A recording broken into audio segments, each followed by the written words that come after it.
Work function हो गया था, ठीक है।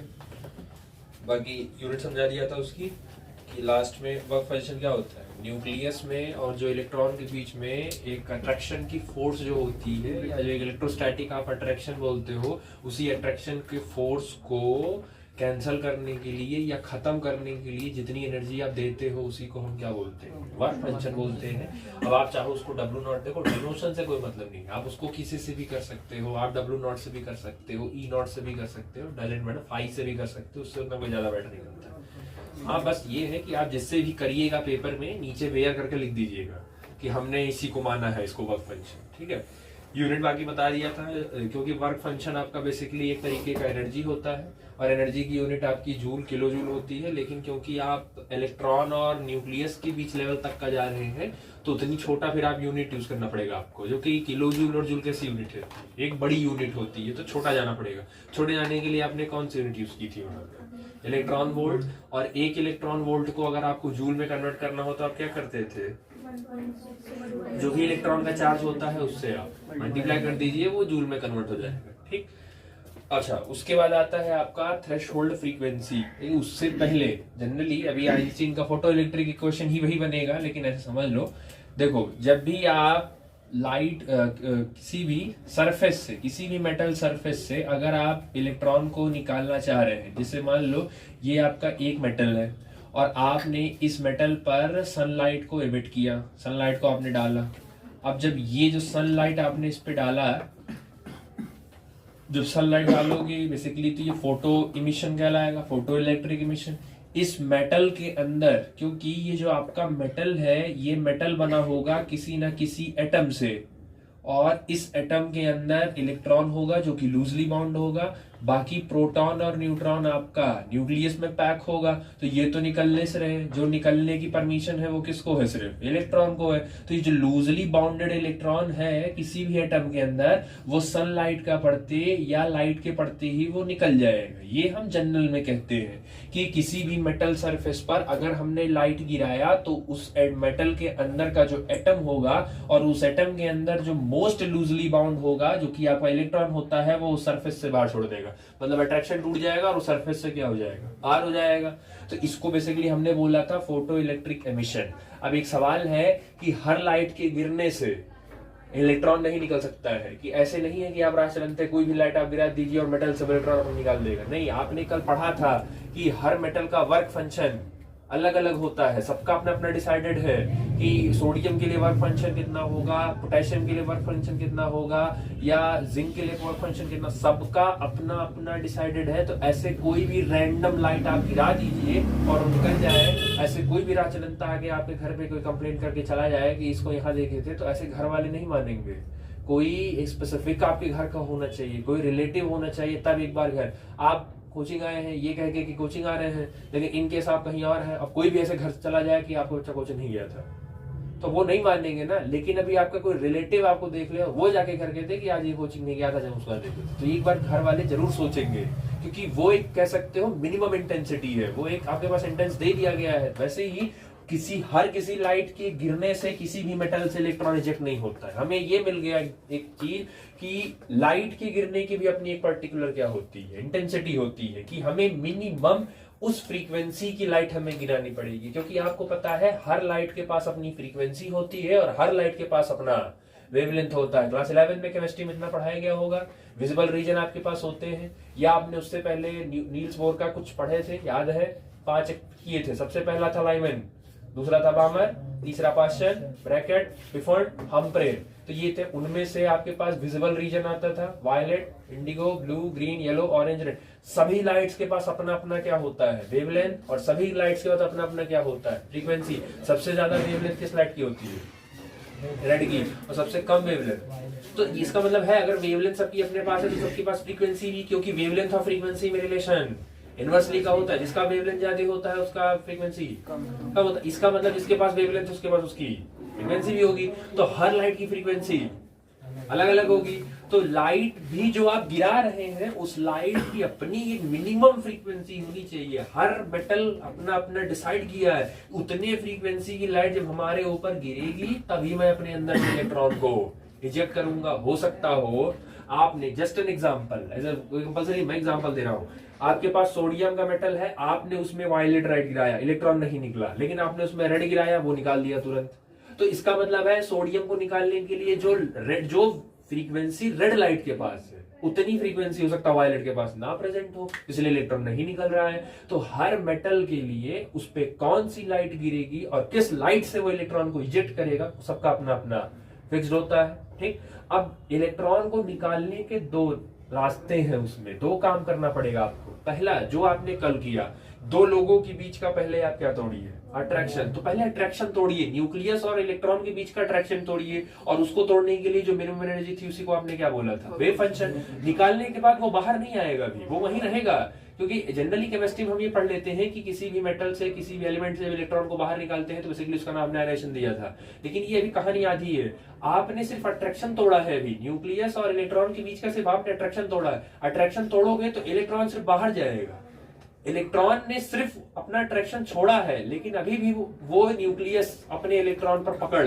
बनाएगा, बस पूरा नहीं बना पाएगा। तो आपको दूसरा काम क्या करना है, जब अट्रैक्शन टूट जाए तो उस इलेक्ट्रॉन को मोशन भी करवाना रहेगा आपको, वहां से पूरा निकाल के आपको चलाना भी है। मतलब आप जो एनर्जी दे रहे हो, आपकी एनर्जी दो जगह खर्च हो जा रही है, पहला उस बॉन्ड को तोड़ने में, और दूसरा उस आधी बची कुछ एनर्जी जो है वो इलेक्ट्रॉन क्या कर ले रहा है, गेन कर ले रहा है अपनी काइनेटिक एनर्जी बढ़ाने में। ठीक है, तो जैसे अगर बात की जाए सनलाइट के लिए, क्योंकि बेसिकली आपको चैप्टर में वही पढ़ना है, फोटो इलेक्ट्रिक आपको पढ़ना है टॉपिक में, तो अगर मैं ये कहूं कि सनलाइट, यहां से आपका सनलाइट से, सन से आपका सनलाइट आया, अब ये जो आप देखते हो कि सन से जो लाइट आ रहा है, इसको ये छोटा छोटा पैकेट्स में आता है। पहली बात, आप सनलाइट में जो आता है या जो सन आता आपका है, रेडिएशन जो आपको मिलता है बेसिकली वो कॉन्टिन्यूअस नहीं मिलता है, वो आपको जो मिलता है वो कैसा मिलता है, ये डिसकॉन्टिन्यूअस मिलता है। ठीक है, आप सूर्य की रोशनी को देख सकते हैं कुछ देर तक, ऐसा नहीं है कि आप देख नहीं सकते हैं, आप देखिए कुछ देर तक, कुछ सेकंड तक होल्ड कर ले जाओगे। वो इसलिए क्योंकि सूर्य की रोशनी कॉन्टिन्यूअस नहीं आती है, वो टुकड़े में बट के आती है, और क्योंकि टुकड़े में आती है तो आप अलग शब्दों में कह सकते हो कि जो डिसकॉन्टिन्यूअस है एक्चुअल वो किसमें आता है, एनर्जी का पैकेट में होके आता है, और जो एनर्जी का पैकेट होता है उसी एनर्जी के पैकेट को ही हम क्या बोलते हैं, फोटान, या उसी को हम क्या बोलते हैं, क्वांटम, दोनों बोल सकते हो। ठीक है, तो सूर्य से जो एनर्जी आती है, सूर्य से जो भी एनर्जी आती है वो एनर्जी के पैकेट्स में, छोटे छोटे पैकेट्स, टुकड़े में आती है। ठीक है, यही रीजन है कि आप जब सूर्य को देखते हैं तो आप थोड़ी देर तक होल्ड कर ले जाएंगे। अगर कंटिन्यूअस आ रही होती वो लाइट तो आपकी लाइट सीधे आंख के अंदर जाती, रेटिना डैमेज हो जाता। तो आप क्यों देख ले रहे हो, क्योंकि वो एक एक करके आती है। जैसे आपने वो देखा होगा फ्लाइंग जेट, देखा फ्लाइंग जेट मूवी, तो उसमें याद होगा एक सीन आया था जिसमें बॉल वाली मशीन थी, या क्रिकेटर्स ज्यादातर यूज करते हैं ना, जब बॉलर नहीं होते हैं तो बॉल में मशीन में डाल दो, एक एक बॉल फेंका करेगी। अगर आपने उसकी स्पीड बढ़ा दिया तो स्पीड बहुत तेज आएगा ना, आप रिएक्ट नहीं कर पाओगे। क्या है उसमें 3 तरीके का मीटर होता है, स्लो, मीडियम, फास्ट। अब आपने मीडियम किया, बॉल आएगी, आपने मारा, थोड़ी देर होल्ड करेगा, फिर आएगा, तो इसमें गैप हो रहा है, मतलब रुक रुक के आ रही है, डिसकंटिन्यूअस। एक होता है कॉन्टिन्यूअसली आ ही रहा है, आप इंगेज नहीं हो पा रहे हो कि बॉल कब आ रही कब नहीं हो पा रहे हो। सेम वैसे ही सूरज से जो रोशनी आती है वो कंटिन्यूअस में नहीं आती, वो टुकड़े में आती है, थोड़ा थोड़ा करके ही आती है। लेकिन क्योंकि आपकी आंखें भी उतनी तेज नहीं हुई है कि आप सूर्य की रोशनी को देख पाएंगे, तो देखना तो आप कंटिन्यूअस लगेगा, लेकिन उतनी तेज आंख नहीं हुई है आपकी कि आप उसको देख पाए, तो आपको देखिए भले आपको कंटिन्यूअस, बट एक्चुअल में वो लाइट कैसी आती है, डिसकंटिन्यूअस आती है, और वो एक्चुअली आप कह सकते हो वो एनर्जी का पैकेट्स होके आती है। ठीक है, जैसे सिंपली है, पार्ले बिस्कुट 2 बार आता है। अब आप ये काम कर सकते हो कि आप बिस्किट फेंकते जा रहे हो, देते जा रहे हो सबको, कंटिन्यू सप्लाई हो रहा है। दूसरा काम हो सकता है आप एक एक बिस्किट एक एक बार में दे रहे हैं सबको, तो वो एक एक पैकेट जो दे रहे हो, एनर्जी का जो पैकेट होता है उसी को हम क्या बोलते हैं, फोटान, या उसी को बोलते हैं क्वांटम। दूसरा, आप अपने आंख पे टॉर्च जलाइए, किसी भी ट्रक का, बस का हेडलाइट जलवाइए, और सेम आप सोचिए कि आप सूर्य की रोशनी अपने आप में, किस लाइट, कौन सी लाइट आपको चुभेगी ज्यादा, किस लाइट की इंटेंसिटी ज्यादा हो? अच्छा, सूर्य की रोशनी की इंटेंसिटी नहीं जाती, सूर्य की तो ज्यादा है, लेकिन आप कहें ट्रक और बाइक से तो नहीं, तीनों बोला हूँ। अच्छा, तो सूर्य का रहेगा भाई, पहला आप टॉर्च जलाइए, दूसरा आप किसी भी ट्रक और बस का जलवाइए, और तीसरा आप सनलाइट जलाइए। तो कौन सी लाइट आपकी आंख में चुभेगी? सनलाइट, क्योंकि उसकी इंटेंसिटी और केमिस्ट्री या फिजिक्स में लाइट की इंटेंसिटी कहने का मतलब होता है फ्रीक्वेंसी। इंटेंसिटी कहने का मतलब है वो फ्रीक्वेंसी की बात कर रहा है। जो लाइट आपको ज्यादा चुभ रही है, जिस लाइट को देखने में प्रॉब्लम हो रही है, मतलब उसकी इंटेंसिटी ज्यादा है, मतलब उसकी फ्रीक्वेंसी ज्यादा है। तो जिसकी फ्रीक्वेंसी ज्यादा होती है, मेक श्योर है उस लाइट के पास एनर्जी भी ज्यादा होती होगी। मतलब आप ये कह सकते हो जिस लाइट का फ्रीक्वेंसी ज्यादा उसका एनर्जी भी ज्यादा। यानी कि अगर आप एक रिलेशन यहां से निकालना चाहो तो आप ये बोल सकते हो कि एनर्जी जो भी सन से या जो भी उसकी एनर्जी है, वो एनर्जी डायरेक्टली प्रोपोर्शनल हो गए किसके, फ्रीक्वेंसी के। अब फ्रीक्वेंसी को आप चाहे एफ लिखो या फ्रीक्वेंसी को आप चाहे न्यू लिखो। आप प्रोपोर्शनलिटी हटाओ यहां से, तो ये जब हटेगा तो इज इक्वल टू साथ में कांस्टेंट लगेगा एच। कुछ याद आया formula, E is equal to H nu, और न्यू इज इक्वल टू क्या होता था, सी बाई लेमडा। ये 11th में पढ़ाया गया है, 12th में भी मिलेगा अभी, और उसमें भी पढ़ा दिए थे, अब मिलेगा भी। तो न्यू को हटा लो यहाँ, तो न्यू हटाओगे तो H nu is equal to क्या हो जाएगा, सी बाई। तो सूर्य से जो भी रोशनी आती है, उस पैकेट की, उस सूर्य की जो रोशनी की एनर्जी होती है, उसके पास टोटल एच न्यू होती है। समझ आया?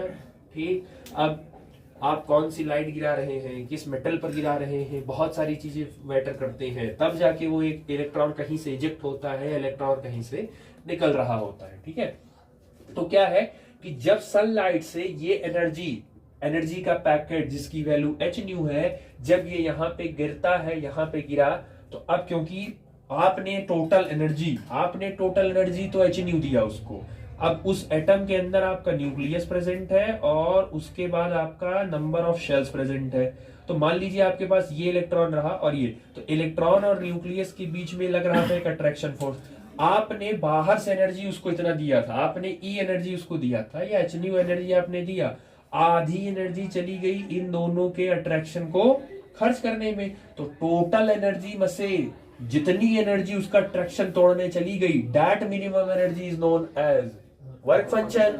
तो अभी बचा ना थोड़ा, पूरा नहीं यूज करेगा, तो ये जब निकलेगा इलेक्ट्रॉन यहां से, तो इस इलेक्ट्रॉन के पास एनर्जी कुछ ना कुछ एनर्जी पहले से रहेगी, और जो बची कुछ एनर्जी होती है वो इसको ले लेता है, और वो एनर्जी इसको किस रूप में यूज कर लेता है, काइनेटिक एनर्जी। वो तुरंत मोशन करने में स्टार्ट कर लेता है। यानी कि कुल मिला के अगर आपने अपने मेटल को, जस्ट एन एग्जांपल, अगर आप अपने मेटल को 50 जूल एनर्जी दिए होंगे, तो उसमें आधी एनर्जी इसका अट्रैक्शन तोड़ने में चला जाएगा। मतलब आप इन केस कह सकते हो, मान लो 40 जूल चला गया उसका एनर्जी तो अट्रैक्शन तोड़ने में, और बाकी जो बचा 10 जूल एनर्जी वो उस इलेक्ट्रॉन की काइनेटिक एनर्जी में चली गई। तो बेसिकली टोटल एनर्जी आपने दिया है E, और जो आधी एनर्जी अट्रैक्शन तोड़ने में गया है, that is called work function. तो वर्क फंक्शन को आप बेसिकली ई नॉट से भी कर सकते हो, केमिस्ट्री वाले के हिसाब से ई नॉट होता है। आप चाहे आप इसको ई नॉट की जगह आप इसको फाई से भी कर सकते हो, सही है वो भी।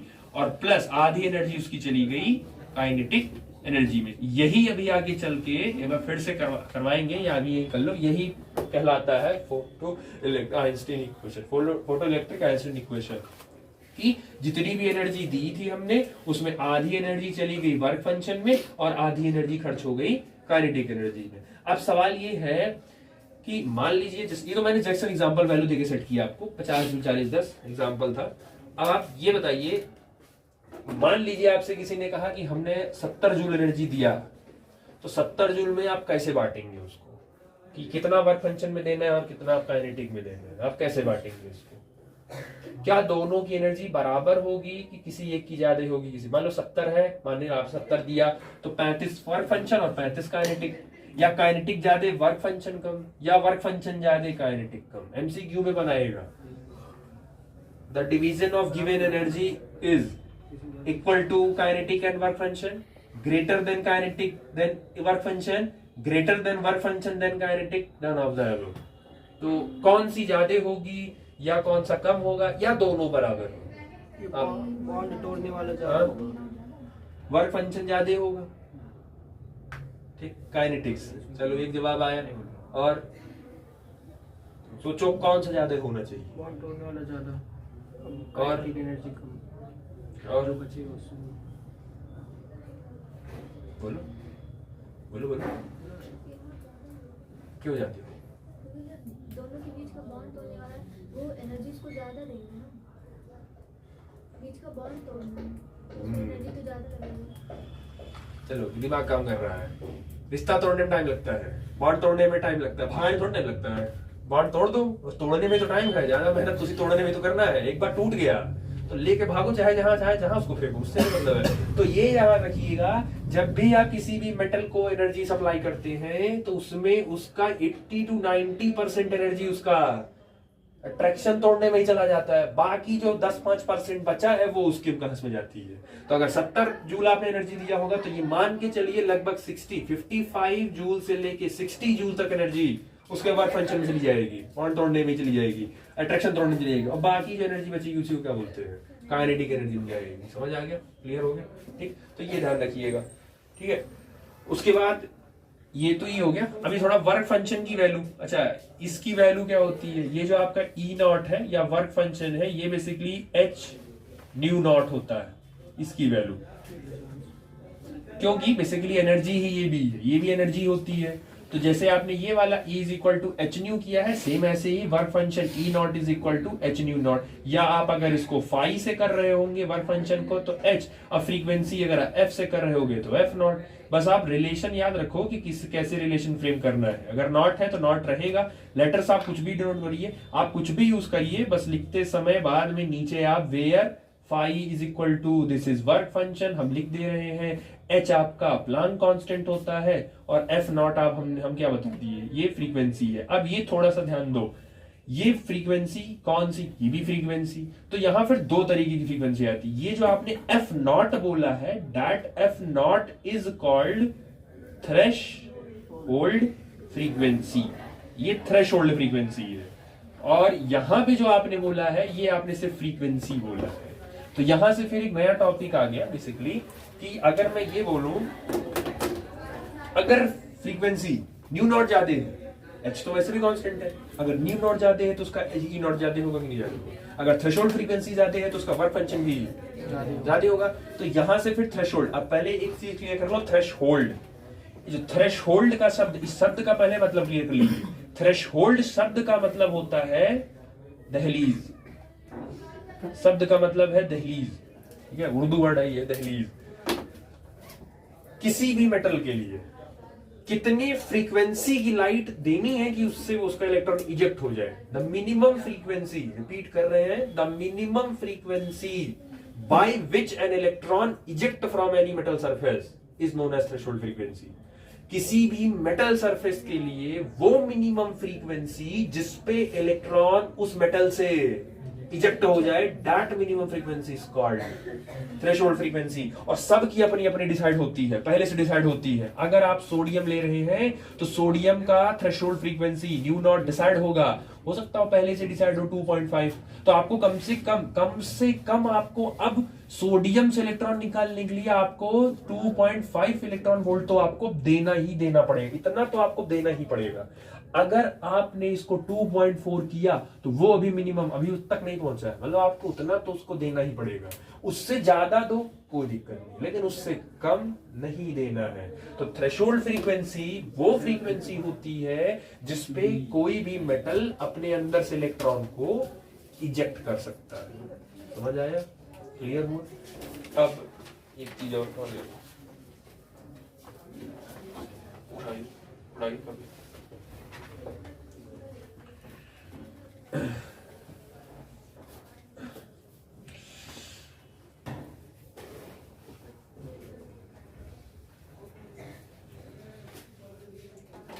आपने कहा कि E, आपने जो एनर्जी दिया that is E is equal to H nu, ये आपने एनर्जी दिया।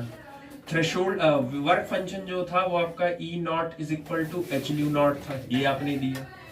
और आपने कहा कि जितनी एनर्जी हम देते हैं E इज इक्वल टू आधी एनर्जी उसके वर्क फंक्शन में जाती है और आधी एनर्जी हमारी काइनेटिक एनर्जी में जाती है। तो basically photo electric equation, Einstein equation यही बनेगा भी। E को अगर हम एक्सपेंड करें, ध्यान से सुनना, E को अगर हम एक्सपेंड करें तो E इज इक्वल टू हम क्या लिख सकते हैं, H nu is equal to E not को हम क्या लिख सकते हैं, nu not plus kinetic energy. अब आपसे यहां डिफरेंस पूछा जाएगा काइनेटिक एनर्जी से, तो kinetic energy is equal to, इनको इधर भेजो तो ये हो जाएगा H nu minus H nu not kinetic energy is equal to H common कर लो तो अंदर बचा न्यू माइनस न्यू नॉट। तो हाँ ठीक है। अब एक चीज ध्यान से देखो, आगे वाला फ्रीक्वेंसी है, पीछे वाला थ्रेशोल्ड फ्रीक्वेंसी है। किसी भी इलेक्ट्रॉन को निकालने के लिए फ्रीक्वेंसी ज्यादा होनी चाहिए कि थ्रेशोल्ड फ्रीक्वेंसी ज्यादा होगी? फ्रीक्वेंसी ज्यादा होगी उसकी। तो फ्रीक्वेंसी ज्यादा होगी तो आपने बोला ना थ्रेशोल्ड, मतलब थ्रेशोल्ड कौन सी फ्रीक्वेंसी थी?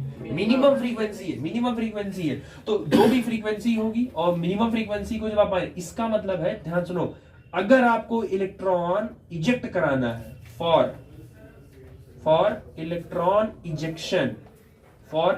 Ejection frequency should be greater than threshold frequency. ये एक ऐसा स्टेटमेंट है, एक ऐसा लाइन है जो पेपर में पूछेगा। For the ejection of electron the condition will be, तो अलग किसी भी सरफेस से इलेक्ट्रॉन को निकालना है तो फ्रीक्वेंसी की वैल्यू थ्रेशोल्ड फ्रीक्वेंसी से क्या होनी चाहिए? ज्यादा होनी चाहिए। इसका जो भी डिफरेंस आएगा और ये डिफरेंस जितना बड़ा आएगा काइनेटिक एनर्जी उसके पास उतनी ज्यादा आएगी। सेम। अच्छा दूसरा, यही काम करें, ज्यादा कुछ नहीं बदलना है, बस यही से इसी स्टेप से kinetic energy is equal to H, nu is equal to क्या होता है? C by lambda.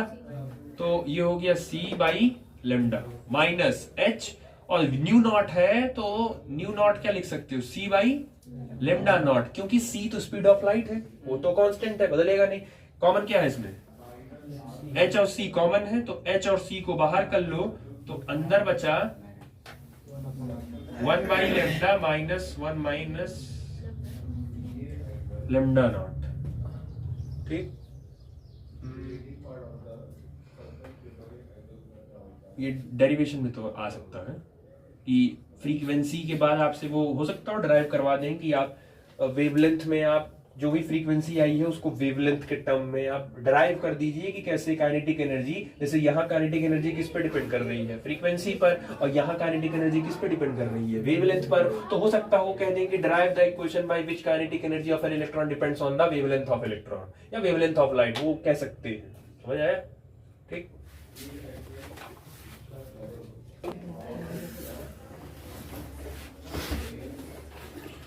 और रिजेक्शन ऑफ इलेक्ट्रॉन। अच्छा, फ्रीक्वेंसी और वेवलेंथ में रिलेशन कैसा है? मछली का है। अगर फ्रीक्वेंसी ज्यादा चाहिए थ्रेशोल्ड फ्रीक्वेंसी से इलेक्ट्रॉन निकालने के लिए, तो वेवलेंथ थ्रेशोल्ड ज्यादा होना चाहिए कि वेवलेंथ ज्यादा होना चाहिए? या थ्रेशोल्ड ज्यादा होगा, उल्टा चलेगा ना यहाँ। तो यहाँ पे आपका थ्रेशोल्ड वेवलेंथ जो होगा लेमडा नॉट, वो ज्यादा होना चाहिए किससे? भाई रेसिप्रोकल चलेगा ना। अगर किसी, अब आप समझिए इस चीज को कैसे बोलेगा, आपसे दो चीजें डिफाइन करवाएंगे वो, थ्रेशोल्ड फ्रीक्वेंसी या threshold wavelength. Threshold frequency, the minimum frequency by which an electron ejected from any metal surface. तो फ्रीक्वेंसी मिनिमम होनी चाहिए, लेकिन जब वेवलेंथ के टर्म में इसको बोलोगे तो वेवलेंथ क्या होना चाहिए? मैक्सिमम होना, क्योंकि फ्रीक्वेंसी जहां मिनिमम होती है जिस लाइट के लिए, उस लाइट का उसका वेवलेंथ। तो जिस भी लाइट का फ्रीक्वेंसी आप मिनिमम रखोगे उस लाइट का उस समय वेवलेंथ क्या रहेगा? तो मैक्सिमम वेवलेंथ ही बेसिकली आपका क्या बनेगा? लेमडा नॉट या थ्रेशोल्ड वेवलेंथ। तो थ्रेशोल्ड वेवलेंथ कहलाएगा the maximum wavelength by which an electron is ejected from the metal surface is known as threshold wavelength. लिखे हो उसके नीचे मिलेगी। ये दो ऐसी कंडीशंस हैं जो बेसिकली आपसे पेपर पूछे जाएंगे, इलेक्ट्रॉन को इजेक्ट करने के लिए किसी मेटल सरफेस से क्या होना चाहिए। ठीक, चलो बेसिकली ये समझा दिया। उसके बाद आपने नेक्स्ट हेडिंग लिखी थी थ्रेशोल्ड फ्रीक्वेंसी, जो आपने डेफिनेशन जो अपने कॉपी में पहले से लिखा है वैसे लिखा है, the minimum frequency of incident light required to eject electron. ये लाइन लिखे हो। उसके नीचे आपने लिखा होगा if frequency less than nu not no photo electric emission. वो यही लाइन है, यही कहने का मतलब है। साहब साइन ध्यान से देखिएगा, फ्रीक्वेंसी अगर लेस हो गई इससे तो कोई भी फोटो इलेक्ट्रिक एमिशन नहीं होगा, और ये अगर इलेक्ट्रॉन नहीं निकलेगा तो फिर आपका कोई भी फोटो इलेक्ट्रिक करंट नहीं बनेगा। ठीक, टिपिकल वर्क फंक्शन वैल्यूज कुछ के लिए जो आपको ज्यादातर चैप्टर्स में मिलेंगे उनका आपको वैल्यू दे दिया है। सीजियम का 2.7 electron volt work function, potassium 2.3, sodium 2.75, copper 4.7, gold 5.1। इसका मतलब है इलेक्ट्रॉन को निकालने के लिए सबसे ज्यादा वर्क फंक्शन किसका है? गोल्ड का है। मतलब गोल्ड पर पकड़ प्रोटॉन की ज्यादा रहती है। सोना सीजियम का फिर से बोलिए। 2.7 किस में लिखा है? वन है, गलत लिखता है। हाँ, वन ही होगा तो ठीक है। 2.1 इलेक्ट्रॉन वोल्ट। तो सोने पे देखो पकड़ ज्यादा है, इसीलिए सोना किसी के हाथ में जल्दी नहीं आता है, डायमंड नहीं, उस अपना न्यूक्लियस पकड़ के रखा उसको बहुत जोर से।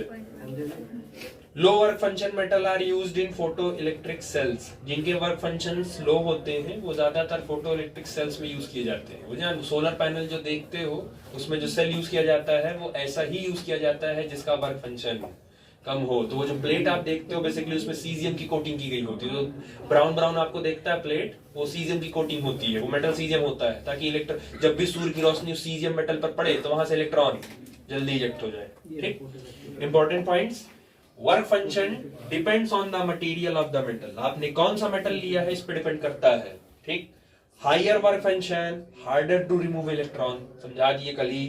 It is a surface property so it can change with polishing, oxidation, impurity. आपने देखा होगा कि जिनके यहाँ सोलर पैनल लगा होता है वो सोलर पैनल साफ भी करना पड़ता है। कुछ कुछ धूल बैठेगा ना उस पे, तो अगर आप उसको साफ नहीं करोगे तो जो एनर्जी स्टोरेज है, सोलर पैनल सही से स्टोर एनर्जी नहीं कर पाएगा, क्योंकि सूर्य की रोशनी और पैनल के बीच में धूल इकट्ठा अगर हो गई ज्यादा दिन तक नहीं आपने साफ किया तो वो जो सूर्य की रोशनी है वो मेटल को डायरेक्ट इफेक्ट नहीं कर पाएगा। तो आप अगर सोलर पैनल लगवाते हैं तो आपकी रिस्पॉन्सिबिलिटी होती है कि उसको टाइम टू टाइम पोछा मारते रहिए, जिससे आप अपने मुंह को मारते हैं पोछा।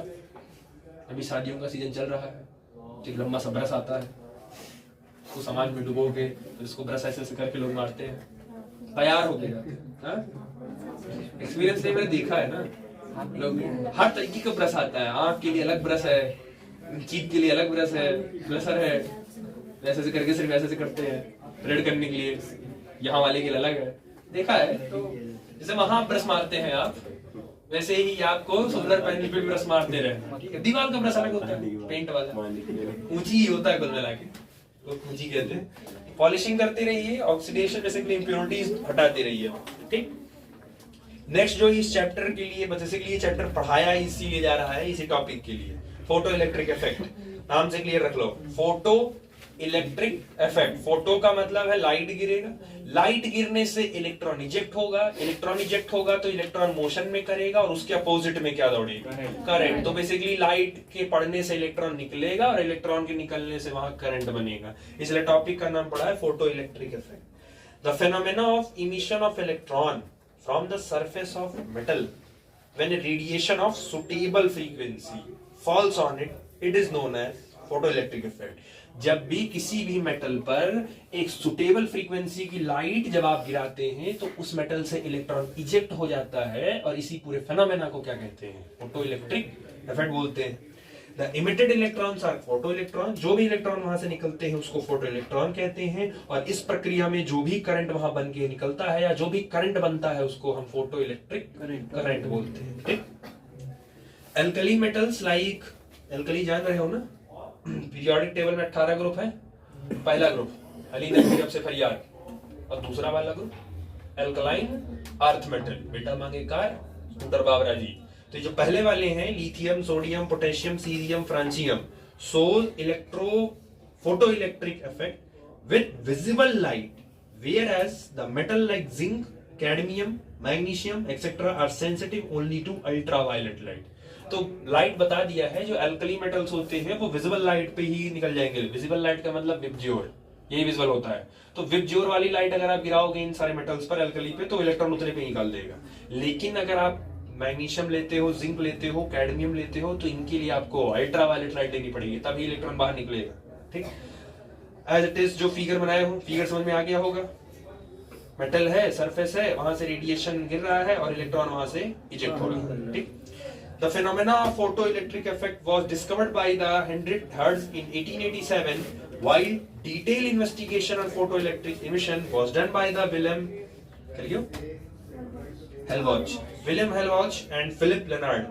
अब CBSE बोर्ड ने क्या किया था, उसने इसी चीज को फोटो इलेक्ट्रिक इफेक्ट नहीं किया है, उसने कर दिया है लेनार्ड एक्सपेरिमेंट। सोचा करे बच्चा ये कहाँ पे है, तो फोटो इलेक्ट्रिक का टॉपिक ही लेनार्ड एक्सपेरिमेंट है। बस फर्क इतना है कि हर्ट्ज ने इसको डिस्कवर किया था, हमने डिस्कवर कर दिया, लेकिन उसका डिटेल इन्वेस्टिगेशन पूरा कंप्लीट, क्या कैसे कहाँ क्या जा रहा है, कौन निकल रहा है, कैसे निकलेगा, किसको क्या जरूरत, पूरा डिटेल इन्वेस्टिगेशन कौन किया था, लेनार्ड ने किया था और विल्हेम हेलविच ने किया था। तो इन दोनों, तो एक्चुअली डिटेल इन्वेस्टिगेशन ये लोग किए थे, इसलिए बेसिकली कहेंगे टॉपिक का नाम इन्हीं के नाम पे ही पड़ जाता है। तो सीबीएसई ने यही नाम इन्हीं नाम पे रख दिया है, लेनार्ड एक्सपेरिमेंट। ध्यान रखना, कंफ्यूज ना होना पेपर में। अगर पेपर में आया एक्सप्लेन लेनार्ड एक्सपेरिमेंट, तो बेसिकली वो आपसे क्या एक्सप्लेन करवा रहे हैं, फोटो इलेक्ट्रिक इफेक्ट ही करवा रहे हैं वो, ठीक है। बाकी नेक्स्ट आता है आपका experimental study of photo electric effect. चलो, बेसिकली क्या हुआ कि पहले लोगों ने इतना दिमाग नहीं लगाया इसमें, ठीक है। जब क्या बोलते हैं, विलियम ने, हर्ट्ज ने जब इस फेनोमेना को डिस्कवर कर दिया, तो लोगों ने उतना, ठीक है डिस्कवर्ड हो गया, ठीक है लाइट गिरेगी, इलेक्ट्रॉन निकलेगा, तो इसका कोई प्रैक्टिकल यूज लोगों के पास नहीं था कि कोई प्रैक्टिकल यूज मिल जाए, या ऐसा क्या मतलब है, अगर कोई, चलो कोई बात नहीं, किसी भी मेटल पर हमने लाइट गिरा दिया, वहां से इलेक्ट्रॉन निकल गया, तो इसमें कौन सी बहुत बड़ी बात है। तो लोगों ने इस बात को सीरियस नहीं लिया कि हम जब कोई एक्सपेरिमेंट करते हैं, जब हम कोई काम करते हैं, तो हम बेसिकली उसको अपनी डेली लाइफ में सोचते हैं कि प्रैक्टिकलिटी कुछ मिल जाए हमको। बाद में जब इस चीज को डिटेल इन्वेस्टिगेट आपका लेनार्ड और विलियम ने कर दिया इस चीज को, तो उन्होंने कहा एक्चुअल इसका ये बहुत बड़ा उपलब्धि है, इससे हम करंट बना सकते हैं। क्योंकि आपको शायद याद होगा, करंट बनाने के लिए बहुत बवाल मचा था। पहले चैप्टर में तो आपने बैटरी से करंट निकलवाया था, दूसरे चैप्टर में फिर क्या हुए थे कि मैग्नेटिक फील्ड चेंज करिए, फ्लक्स बदलेगा तो वहां करंट बन जाएगा, तो फिर ये हुआ कि फील्ड से करंट बनाएंगे। यहां भी कुछ ऐसा ही सिस्टम चला है कि करंट बन रहा है, बजादी मैंने, तो उन्होंने बस इस चीज को डिटेल इन्वेस्टिगेट किया और बाद में बताया कि एक्चुअल करंट बना सकते हो, इसका डेली लाइफ में यूज कर सकते हो, और तब ये जाके एक ह्यूज लेवल पर ये फेमस किया गया है इसको। अब होता क्या है, नॉर्मल सेटअप जो आपका सोलर पैनल में यूज किया जाता है, क्या एक्चुअल होता क्या है, जैसे आपके पास ये डिस्चार्जिंग ट्यूब होती है, ग्लास की डिस्चार्जिंग ट्यूब होती है, ठीक है। उसके अंदर एक मेटल का सरफेस लगाया गया, सामने एक डिटेक्टर लगाया गया। अब इस मेटल के सरफेस पे लाइट को इंसिडेंट कराया गया, तो हर बार, और यहाँ पे हमने एक एमीटर लगाया। एमीटर का काम क्या होता है, करंट को मेजर करने का। आप चाहो गैल्वेनोमीटर भी लगा सकते हो। तो यहाँ उन्होंने एमीटर या गैल्वेनोमीटर लगाया ताकि अगर इस वायर के अंदर कोई भी करंट फ्लो हो रहा हो तो हमें वो पता चल जाए कि उसके अंदर कोई करंट फ्लो हो रहा हो। बार बार उन्होंने लाइट दिया, अलग अलग फ्रीक्वेंसीज की उन्होंने लाइट दी होगी। पहले उन्होंने कम फ्रीक्वेंसी की दिया, भाई कौन सा मेटल लिए हो वो डिसाइड होगा उनका, सोडियम लिए हैं कि लिथियम लिए हैं कि सीजियम लिए, मेटल डिसाइड है उनका। और उस मेटल पर अलग अलग फ्रीक्वेंसी की लाइट वो गिराते गए। तो ये कांटा जो भी यहाँ एमीटर का कांटा था वो हिल नहीं रहा था। एक समय ऐसा आया होगा कि जब इन्होंने लाइट को इंसिडेंट कराया और इंसिडेंट कराते ही यहां से इलेक्ट्रॉन, यहां से इस मेटल के अंदर से जो इलेक्ट्रॉन रहा होगा वो इलेक्ट्रॉन यहां से इजेक्ट होके बाहर आया होगा। और जब इजेक्ट होके बाहर आया तो क्योंकि जो लाइट तुमने दिया उस लाइट में एनर्जी तुमने ई दिया, एच न्यू दिया, तो उसमें आधी एनर्जी खर्च हो गई किसमें, वर्क फंक्शन में, अट्रैक्शन टूट गया। और इलेक्ट्रॉन जब निकलेगा बाहर तो चलना भी चाहिए, तो इलेक्ट्रॉन ने आधी एनर्जी को किसमें यूज कर लिया। और ये इलेक्ट्रॉन बहुत तेजी से मोशन करता हुआ इस डिटेक्टर के पास आ गया और इस डिटेक्टर से होता हुआ ये इलेक्ट्रॉन यहां से फ्लो होता हुआ, जैसे ही इलेक्ट्रॉन फ्लो हुआ उसके अपोजिट में क्या फ्लो हो गया, करंट फ्लो हो गया और एमीटर की सुई में तुरंत चेंजेस आ गए। तो इससे ये बोला गया कि एक्चुअल में हुआ क्या होगा, लाइट गिरी, लाइट की एक मिनिमम फ्रीक्वेंसी गिरी होगी इस मेटल सरफेस पे, वहां से इलेक्ट्रॉन निकला होगा और वो सर्किट में, क्योंकि सर्किट क्लोज था तो इलेक्ट्रॉन निकला तो उसके अपोजिट में करंट फ्लो हो गया होगा। ये कुछ देर के बाद स्टॉप हो गया प्रोसेस, थोड़ी देर के बाद ये प्रोसेस रुक गया अपने आप। बाद में सोचा कैसे रुक गया, क्यों रुक गया, तो बाद में उन्होंने चेक किया कि हमने लाइट की इंटेंसिटी को कम ज्यादा किया है। तो उन्होंने कहा कि जिस इंटेंसिटी पर एक बार इलेक्ट्रॉन इजेक्ट हो गया आपको वही इंटेंसिटी या वही frequency through out the journey constant रखनी पड़ेगी, क्योंकि वो तो धीरे धीरे चेंज करते जा रहे थे, करते करते करते एक पे निकला उन्होंने फिर चेंज कर दिया, चेंज करते फिर ये रुक गया। तो इस बात को ध्यान रखिए कि जिस फ्रीक्वेंसी पर इलेक्ट्रॉन निकला वही फ्रीक्वेंसी कांस्टेंट रखिए, तभी इलेक्ट्रॉन कॉन्टिन्यूसली निकलता जाएगा। अगर आपने फ्रीक्वेंसी बदली तो इलेक्ट्रॉन इजेक्ट होना भी बंद हो जाएगा। समझ में आया? इसी चीज को एक्सपेरिमेंटल किए बाद में और इसको थोड़ा सा रिसोर्सेज के तौर पर और बड़ा किया गया, फेमस किया गया। इसको फिर एज घरों में सोलर पैनल के रूप में सबसे ज्यादा यूज होने लगा और एनर्जी स्टोरेज के लिए भी ये काफी ज्यादा यूज करने लगे। ठीक। Effect of intensity of light on photo current for a fixed frequency of incident radiation and accelerating potential, the photoelectric current increases linearly with increase in intensity। अब यही समझो, जैसे जैसे लाइट की इंटेंसिटी हम बढ़ाते गए वैसे वैसे उसकी थ्रेशोल्ड फ्रीक्वेंसी भी बढ़ती गई। थ्रेशोल्ड फ्रीक्वेंसी बढ़ती गई मतलब वैल्यू उतनी ही थी, बस उसका पावर बढ़ाते गए। तो जैसे गाड़ियों में भी होता है ना, लो लाइट, हाई लाइट, डिम और वो, तो एक्चुअल बस क्वांटिटी से फर्क होता है। यहाँ पे इंक्रीज इन इंटेंसिटी का मतलब है जैसे पहले हमने जब लाइट फ्रीक्वेंसी या लाइट को जब हमने छोड़ा तो अभी थोड़ी देर में 1 सेकंड में 50 लाइट निकली, 50 रेज वहां से निकली। लेकिन हमने क्या कर दिया, क्वांटिटी बढ़ाने के लिए हमने उसका मुंह बड़ा कर दिया, इंटेंसिटी हमने बढ़ा दी, पोटेंशियल हमने बढ़ा दिया, तो 1 सेकंड में 50 की बजाय अब 100 निकल रहे हैं। उतने ही निकलेंगे, उतनी ही एनर्जी लेके निकलेंगे, लेकिन अब 50 की बजाय 100 निकलेंगे। तो इंटेंसिटी बढ़ जाएगी कि नहीं, फ्रीक्वेंसी बढ़ जाएगी कि नहीं। उसकी फ्रीक्वेंसी बढ़ने का मतलब है वैल्यू नहीं बढ़ रही है, उनका नंबर बढ़ रहा है। सिर्फ पहले 50 थे तो फ्रीक्वेंसी बढ़ाने का मतलब है 50 का नंबर बढ़ेगा। सिर्फ कितने, जैसे क्लासेस में 70 नंबर का पेपर हुआ तो टॉपर 1 ही 2 होते हैं, मतलब 70 है तो 65-66 वाले आपको गिने चुने मिलेंगे, 1-2 मिल जाए। फिर आप चेक करो एकदम टॉप फेलर वाले, वो भी हो सकता हो कि आपको 1-2 मिल जाए, लेकिन ये जो मिडिल वाले होते हैं ये ज्यादा मिलेंगे आपको। उसमें भी आप सोचिए, मान लीजिए एक फिक्स कर दिया, क्राइटेरिया फिक्स कर दिया कि 20 नंबर, 40 नंबर और 65 नंबर फिक्स कर दिए। अब आप खड़ा करवाइए तो 20 नंबर वाले हो सकता हो 4 खड़े हों और 65 नंबर वाले हो सकता हो 5 खड़े हों, लेकिन आपने कहा 45 वाले खड़े हो, 30 वाले खड़े हो, उसमें ज्यादा खड़े हो गए। तो बेसिकली ये नंबर की बात कह रही है कि इंटेंसिटी बढ़ाने का मतलब है कि उसका पावर नहीं बढ़ रहा है, उसका क्या बढ़ रहा है, नंबर बढ़ रहा है। मतलब पहले 4 पैकेट बिस्कुट दिए थे, अभी इंटेंसिटी बढ़ा दिए तो वही 4 पैकेट बिस्कुट की जगह तो आपको कितना देने लगे, अब 8 देने लगे।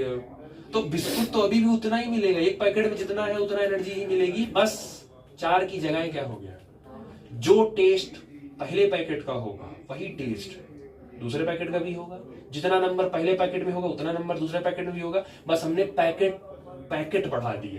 तो क्या फ्रीक्वेंसी चेंज होगी, उसकी फ्रीक्वेंसी की वैल्यू चेंज होगी? नहीं, हमने सिर्फ उसका क्या बढ़ाया, नंबर बढ़ा दिया। जो अभी 10 था नंबर बढ़ा के उसको कितना कर दिया, 20 कर दिया, इतना ही किया, वो कहने का मतलब है। तो अगर आप इंटेंसिटी बढ़ाते हो, इंटेंसिटी बढ़ाने का मतलब है आप फ्रीक्वेंसी बढ़ा रहे हो, फ्रीक्वेंसी बढ़ाने का मतलब है वैल्यू नहीं बढ़ रही है, नंबर बढ़ रहा है उसका, तो उसकी एनर्जी बढ़ जाएगी कि नहीं बढ़ जाएगी। और एनर्जी बढ़ेगी तो बेसिकली जो फोटो इलेक्ट्रिक करंट है वो भी आपका क्या हो जाएगा, यानी कि ज्यादा करंट चाहिए, अगर ज्यादा करंट चाहिए सर्किट में तो इंटेंसिटी लाइट की भी क्या रखनी पड़ेगी, ज्यादा। आप सोचिए कि आपके पास मान लो जैसे कहा कि जो विजिबल लाइट से निकल जाते हैं, जस्ट इमेजिन आपके पास टॉर्च है, ठीक है, आप इमेजिन कर लो आपके पास टॉर्च है, तो जो बड़ा वाला टॉर्च होता है उसका मुंह बड़ा होता है, ठीक है, उसका मुंह बड़ा होता है। सोच लो उसी से इलेक्ट्रॉन निकल जाए, जस्ट एग्जांपल के लिए उससे इलेक्ट्रॉन निकल जाए। अब आपने क्या कर दिया, आपने उस टॉर्च का आधा मुंह बंद कर दिया, तो जब आधा मुंह उसका बंद कर दिए तो अब लाइट तो कम ही निकलेगी ना, तो उस लाइट की इंटेंसिटी कम होगी कि ज्यादा, कम, क्योंकि आधा मुंह बंद कर दिए हो, तो मुंह बंद कर दिए हो तो अब जो भी इलेक्ट्रॉन वहां, जो भी लाइट वहां, जो भी फ्रीक्वेंसी जिस भी लाइट निकलेगी उसका पावर इंटेंसिटी कम हो गया। लेकिन जैसे जैसे उसका मुंह खोलते जाओगे वैसे वैसे बढ़ता जाएगा। नहीं, पानी से पाइप जो निकलता है, तो जब आप उसका मुंह बंद आधा करोगे तो स्पीड क्या होती है, लेकिन ऐसा नहीं है कि क्वांटिटी, वो स्पीड सिर्फ बढ़ाता है, नंबर जितना उनको रहता है। आप जैसे आपने पूरा पाइप, आधा मुंह आपने पाइप का बंद कर दिया, स्पीड बढ़ेगी, लेकिन नंबर ऑफ वाटर मॉलिक्यूल्स उस समय उस क्रॉस सेक्शन पर कम रहेंगे कि ज्यादा। लेकिन जैसे जैसे आप मुंह खोलते जाओगे, उसका मुंह बढ़ाते जाओगे, वैसे वैसे नंबर ऑफ वाटर मॉलिक्यूल्स उससे तो निकलेगा उतना ही वाटर मॉलिक्यूल, मतलब वाटर निकलेगा, वाटर मॉलिक्यूल ही, बस उसके एरिया पे डिपेंड करता है। अगर एरिया ज्यादा है तो नंबर ऑफ मॉलिक्यूल ज्यादा निकलेंगे, और अगर एरिया कम है तो नंबर ऑफ मॉलिक्यूल भी कम निकलेंगे। वही वो कह रहा है कि आप जो भी इंटेंसिटी की लाइट गिरा रहे हैं, अगर आपने कम टॉर्च मतलब कम पावर पे गिराया होगा, गिराया उतना ही रहेगा, बस पावर उसकी कम रखी हो तो धीरे धीरे निकलेगा। आप गाड़ियों में बैठिए, लो बीम हाई बीम दोनों होता है, तो लाइट जितना देना है उतना ही देगा। हाई बीम पे बस थोड़ा सा दूर तक और फ्लैश करता है, क्योंकि उसमें जो नंबर्स होते हैं उनकी नंबर्स क्या हो जाता है, इंक्रीज हो जाता है। तो कुल मिला के जितना ज्यादा लाइट की इंटेंसिटी, उतनी ज्यादा फ्रीक्वेंसी, उतनी ज्यादा एनर्जी, उतना ज्यादा इलेक्ट्रॉन और उतना ही ज्यादा करंट। मतलब आप रिलेशन चेक कर लो कि कहां से स्टार्ट हो रहा है। जिस लाइट की इंटेंसिटी ज्यादा उस लाइट का फ्रीक्वेंसी ज्यादा, अगर फ्रीक्वेंसी ज्यादा तो उस लाइट का एनर्जी ज्यादा, और एनर्जी ज्यादा तो वहां से इलेक्ट्रॉन ज्यादा निकलेगा। अगर फोटो इलेक्ट्रॉन ज्यादा निकलेगा तो वहां का फोटो इलेक्ट्रिक करंट भी ज्यादा होगा। ठीक, as the photoelectric current is directly proportional to the number of photoelectron emitted per second। एक सेकंड में कितने फोटो इलेक्ट्रॉन निकल रहे हैं। आपने इजेक्ट किया, सेम मटेरियल लिया, बस आपने जो लाइट दी थी वो आपने थोड़ी सी डाउन दी, तो आपका एक सेकंड में 10 ही इलेक्ट्रॉन निकला।